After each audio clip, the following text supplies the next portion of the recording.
Welcome back.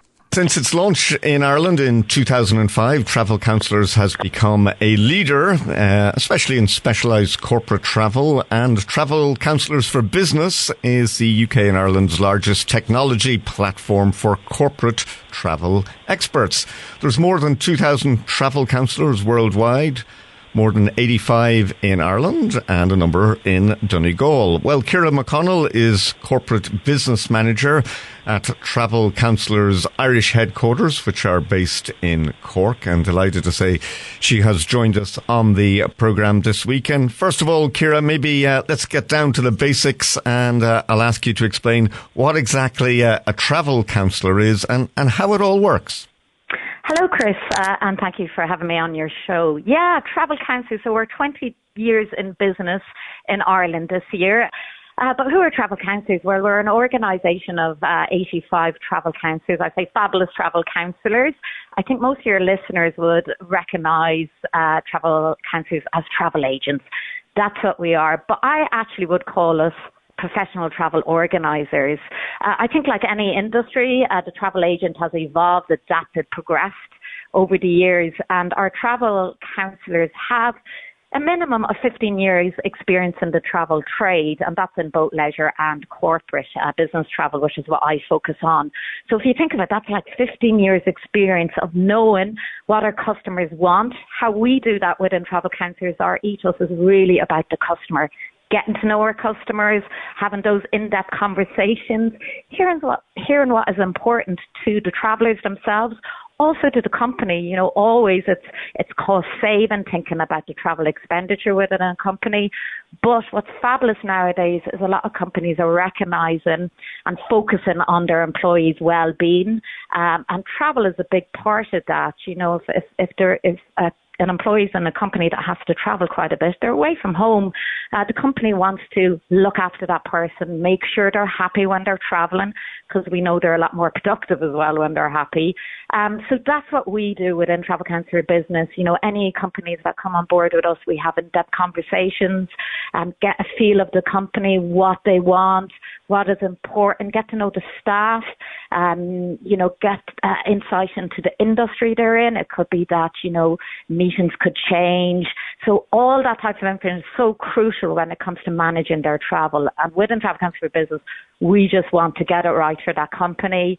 We want to support them from booking all the way through to travel, supporting them. As we know, there can be disruptions in travel. We'll never be able to eliminate that completely, but what we can do is be there for the travellers and the company throughout from start to finish. So that's you know, we're professional travel organisers, and that's not just booking. It's not just going onto a website booking the flights. It's everything else that goes along with that, particularly in corporate travel, because there can be a lot of chopping and changing. It's fast-paced as well, and you might be booking flights, accommodation, hotels. So there's a lot of work that goes into that, and making sure they're flexible. If the company needs to make last-minute changes, that we can do that and do it quite quickly. And I suppose along with the experience of our travel counsellors, we also have the backing of fabulous tech tools. You know, we're a big global company as well. We have offices in South Africa, Dubai, Belgium, Holland, and Manchester as well as Ireland. So we have big buying power with all the suppliers like the airlines, the hotels, but also we have the tech then. We have it merged all into one dynamic packaging system, and you know what, that saves a lot of time. Because some companies, when they come on board with us, they might be looking at flights, even, you know, the over to the UK, they might be looking at Ryanair, Aer Lingus. That takes time to go into both websites and comparing, where our system, it displays everything in one screen.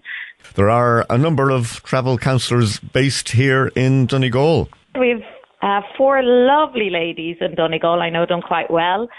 So we have Geraldine Martin in Letterkenny, who's with us nearly 17 years, Geraldine Martin. She's absolutely fabulous, so experienced. She's over 28 years experience in travel, particularly dealing with cruises.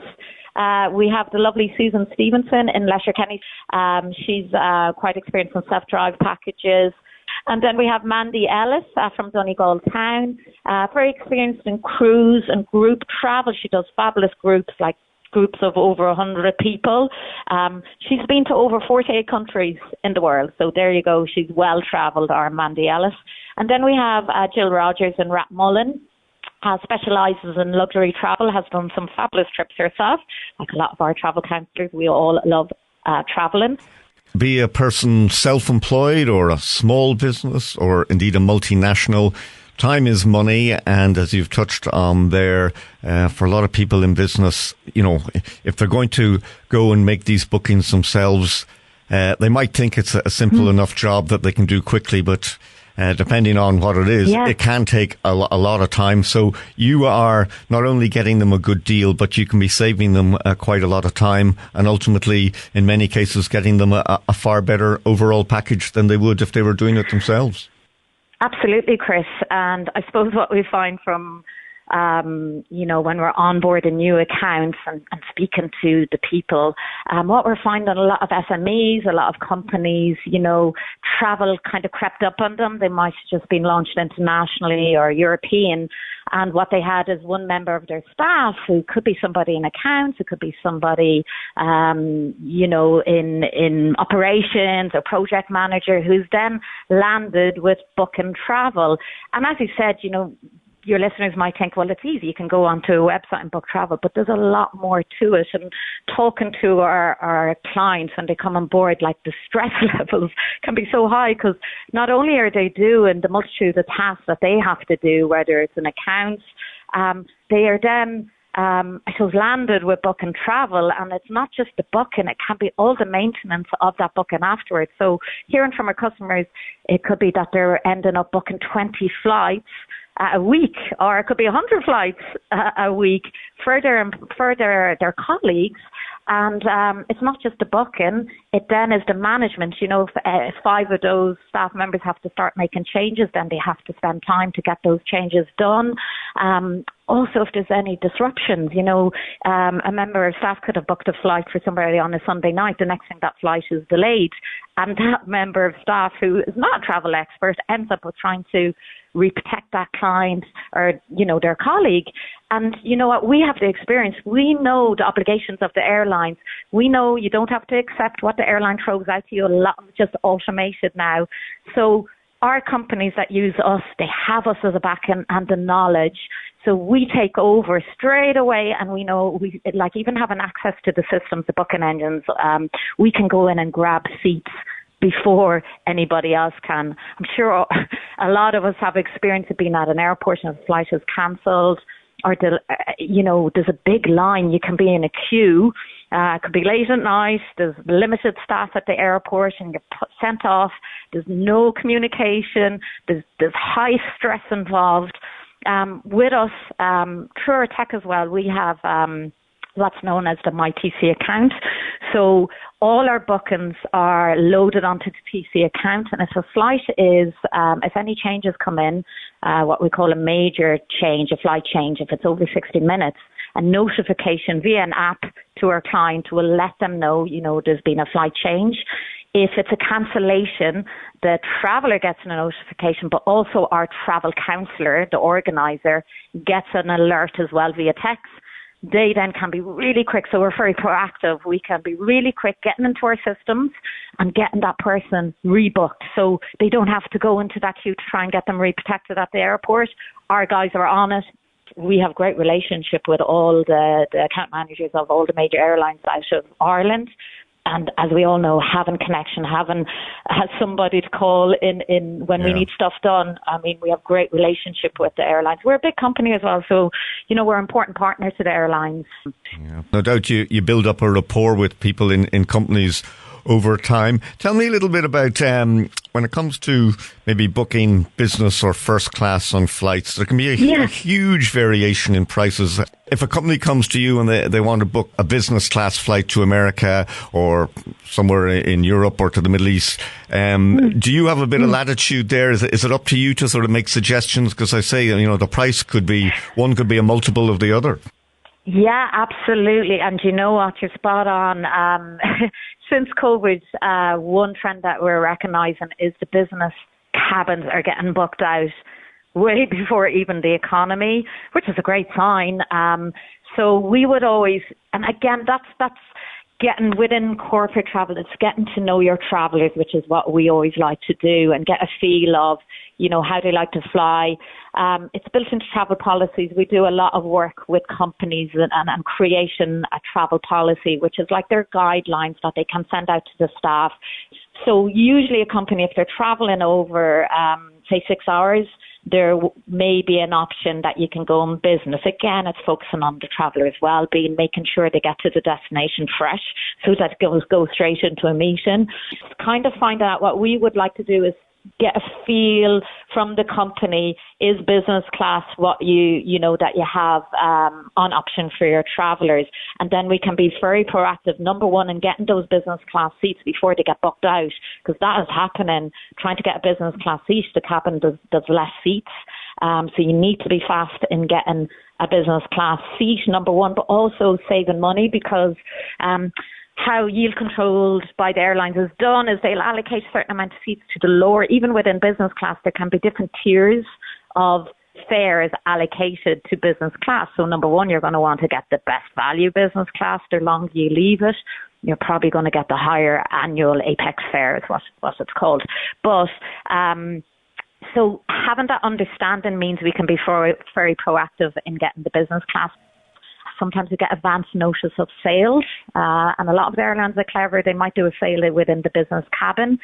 So we would know our customers and we would give them a heads up, British Airways, Emirates are doing a sale on their business class. If you have any projects coming up, let's try and get this tied down. And a major advantage of using us as your travel management company, we can provisionally hold flights.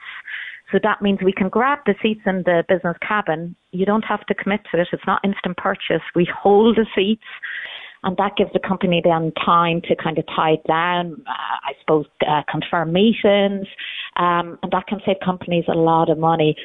That's what I think, like in my 26 years in the travel trade, airfares have become more complicated. I'm sure we've all had experience of going online, and the airline has thrown you out a whole range of airfares. Even within one, in economy, you might have the Flexi Plus. There's different names to different airlines. And you could be there going, oh my God, what am I getting? Each airline or each airfare has its own rules. So knowing that is really important, because what we're finding, a lot of companies obviously are price conscious, and we would always have price take into consideration, but sometimes the lowest fare may not be the right fare for the company, because a lot of the lower fares are the most restricted fares, so no changes, no refunds. Ryanair has certainly transformed travel for so many people in Europe, and even from a business perspective, a lot of small businesses, trying to keep costs down, and they're flying to places that we couldn't have got to otherwise. So no doubt the Ryanair package as such, it may be no frills, but there's a proportion of business people using their routes in big numbers as well. Yeah, absolutely. I mean, we're an island nation. To get out of the country, especially to European destinations, we have two major airlines, obviously Aer Lingus and Ryanair. Again, it's a bit known their airfares. If it's a company that needs to travel in a particular route, we tend to try and book the flexible route, pay a bit extra to get a fare that will allow you to do changes. And like any airline, with us, it's looking after the customer. So we have a duty office. So if there's any disruptions, our travel counselor takes over. We'd be in contact with the customer, but we also have a 24/7 duty office. So we deal with Ryanair cancellations like any other airline. It's always looking after our customer. How can we get them rebooked? Sometimes it's rebooking with another airline, and in fairness, Ryanair refund you. We'd always get the money back from Ryanair. Every airline, there's different rules and conditions to the airfare, and once you know that, that's it. And we'd be very familiar with Ryanair. There are no frills airline. We know how to manage it, and we'd always be upfront. Yeah, I'm speaking with Ciara MacConnell, Corporate Business Manager at Travel Counsellors. Ciara, it seems that there's a never never-ending expansion of routes out of Ireland, and Aer Lingus have announced new flights, I see, to Nashville and Indianapolis, and they've got new Airbus aircraft coming in. So that's all very positive news. An area that's seen expansion, I want to ask you a little bit about it. It's called leisure travel. So what exactly is it? Yeah, leisure I think it's a lovely thing. Again, it's going back to companies thinking about their people, recognising that, a company kind of recognising their employees' well-being is a lovely thing. And allowing flexibility on their travel policy is something that is definitely, I'm seeing a trend since COVID in particular. They're allowing kind of a bit more flexibility on the travel policy. So let me explain that a bit more. So prior to COVID, you probably had a lot of our companies would have travelled more frequently, because I think COVID was a bit of a catalyst of the virtual meetings. We're also used to Zoom or Teams meetings now.